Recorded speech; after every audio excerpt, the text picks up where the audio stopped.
You wish things were better. Do you look around you and you just say, man, this is just not nice. This is not ideal. Well, and look, today we're going to talk about could we ever achieve like an ideal world? This is the Existential Stoic podcast. I'm Danny, my buddy Randy. What's up, Randy? Yo, Danny. Yeah, so ideals are interesting concepts, right? Because, like, I mean, Ideally. ideally, right? Well, we use that word a lot, but like, I mean, what does it mean to you? I guess I should say, if we start with ideal, like just the Uh, concept of an ideal. you know what comes to mind is like I think it was Plato who talked about like the shapes and everything like that, like the perfect The theory circle, of the how it's an forms. ideal. Yeah, Yeah, there we yeah, go. But they don't actually exist. Yeah. yeah.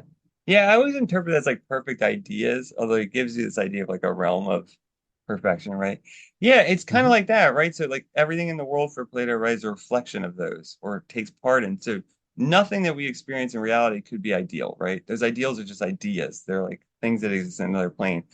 I've always thought of them that way too. I think ideals are ideas to aspire to, but not to necessarily ever be realized because they're perfection, right? I mean, that's what it is. And I think like you look at morality and stuff. Like I think when they talk about the good life and stuff, I often treat that as an ideal, right? It's something that's why Marcus Aurelius, never really was like, okay, I'm enlightened, and that just ended his book. The end. By my Marcus Aurelius course. kicks ass. Yeah, Yeah. bro, I'm enlightened.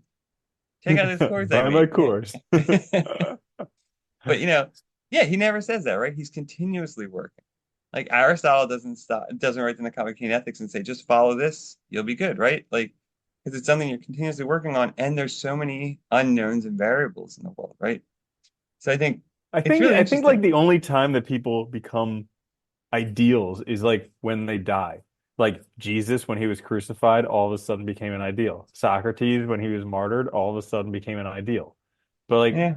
other than that, mm-mm. Yeah, historically, like people because they become an idea of themselves, right? Like it's funny, we always talk about like you look back at like our founding fathers, like Franklin, Washington, and all, and like the way they're presented when you're young in school, it's like these great individuals never do anything wrong. They're like I'm these, sure they're not presented that way anymore. well, I doubt it. They're Yeah, yeah, probably but like these racist men, yeah, racist white probably are. men.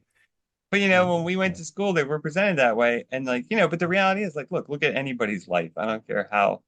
Even Mother Teresa, I'm sure you can find some stuff, right? Like hmm the world's Yeah, messy. people are human. Yeah. And I think that's it. Like I always like that. What was it? The utilitarians, like John Stuart Mill, he talks about, higher pleasures. And one thing I always liked was he has that really famous quote where he says, it's better to be Socrates dissatisfied than the fool satisfied. Better to be the human dissatisfied than the pig satisfied. And if the See, I other, never liked that quote. oh, you never did? You always No, like, because I was like, I hate being dissatisfied. I would well, rather be a okay. pig satisfied.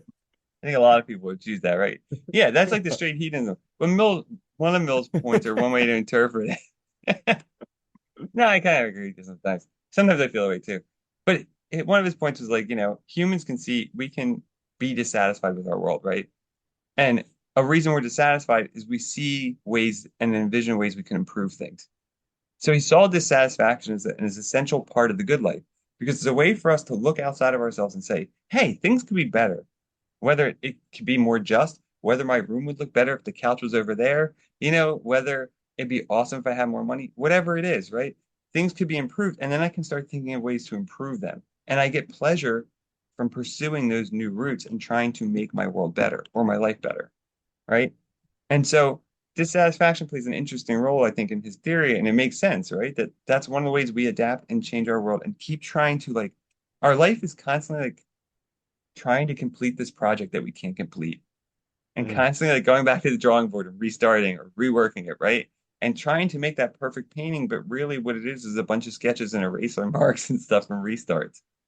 hmm Yeah, yeah, Yeah, definitely. It's challenging because as soon as you think you have it figured out, then you realize you don't. yeah. Starting all over.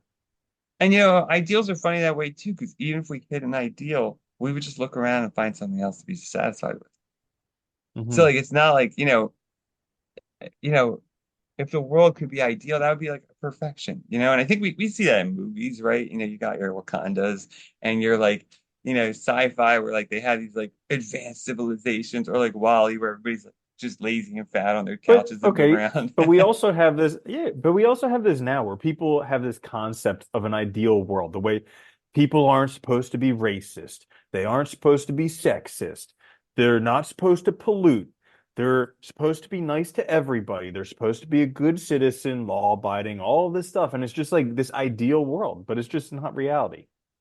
I know. I think that's one of the problems is that that's this dissatisfaction, right? And then people, but I think there's a lot going on with that, right? And like a lot of people do it because they makes them feel good to be like, the what do you call it, Of course. talking head, or like, virtue Hmm. signaling and stuff.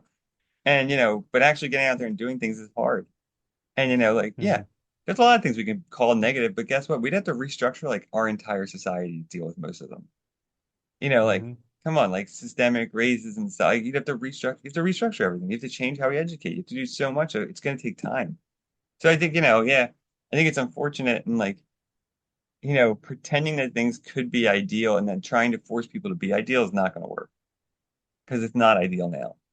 You have to work towards it. That's why I always liked philosophy, because it's like, that idea of like, yeah, you can have a good life, but it's up to you to work towards it and work on it and keep working on yourself. It's not like, you're not going to have like build healthy habits in 7 days and then they're going to stick and you're all of a sudden a good person, right? Like it takes your Hmm. whole life and you're going to constantly run into new situations you couldn't, you know, even guess of. Yeah.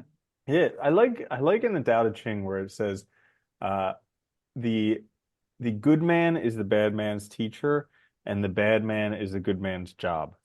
Because it kind of says, like there's always going to be two sides to everything. And really, I think it was Marcus Aurelius or someone who said that like the things that you hate in someone else, that's the shadow you're casting.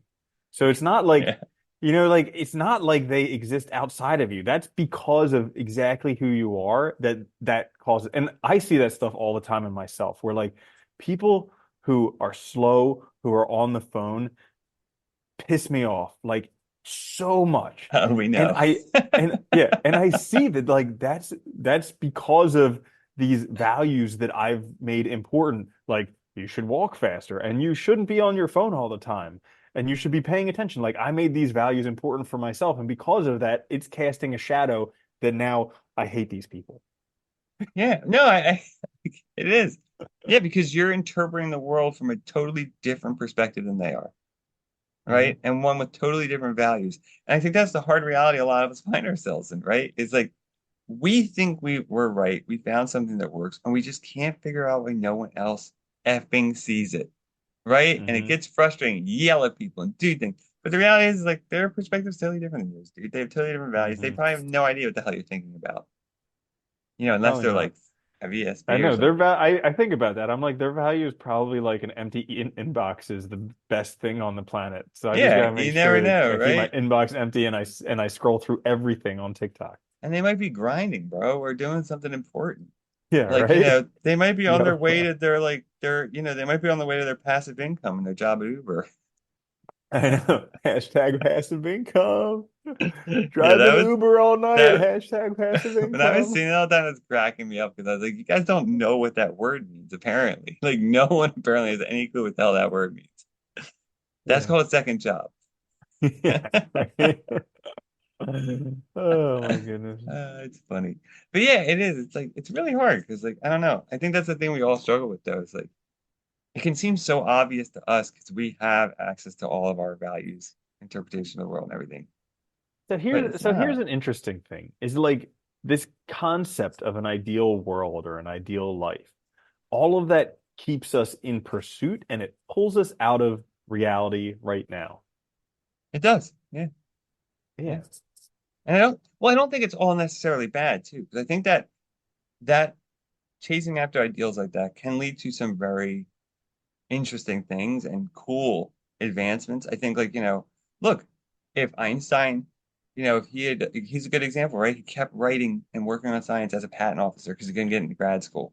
If he had been like, well, I can't get into school, oh well, I'm going to lean into this other career, we never would have had the physics we have now, or it might take a lot longer, right? Hmm. So I think in some sense, like chasing it can be good, but you are not in the present, right? Because you're constantly trying to make the world something that it isn't. And I think that's like, And oh, go ahead.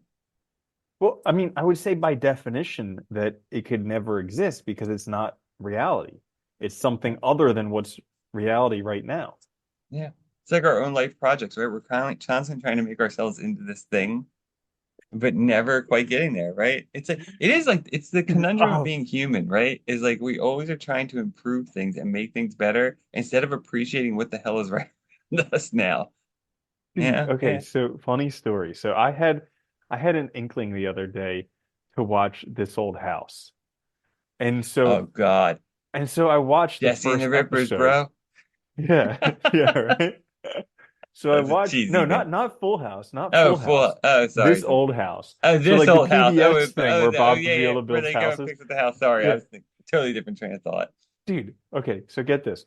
First ever episode, 1979. He House is like $1. he bought it for $17,000.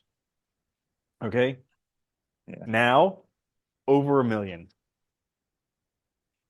How's that Right? possible? How is Dude, that effing possible, right? And that's crazy. just it though. But that's the problem. Like yeah, we're not good at the present. It's like, well, it's like kids going to college. Like, oh yeah, I'll take out $300,000 in loans and I'll probably pay that back. Like, no, you Never. won't. Not the way the economy is now, not the way things are now. But it's like, I think that's the hard thing too. Of like, I know myself. Like, if I'm not optimistic, I am not optimistic. Do you know what I mean? Yeah, I'm So depressed. I have to operate. Yeah. No, I know. It's seriously, dude. Yo, I operate, and Anna always says this. She's like, it's so frustrating. She's like, because you're optimistic about everything. I was like, but if I'm not, I can't function.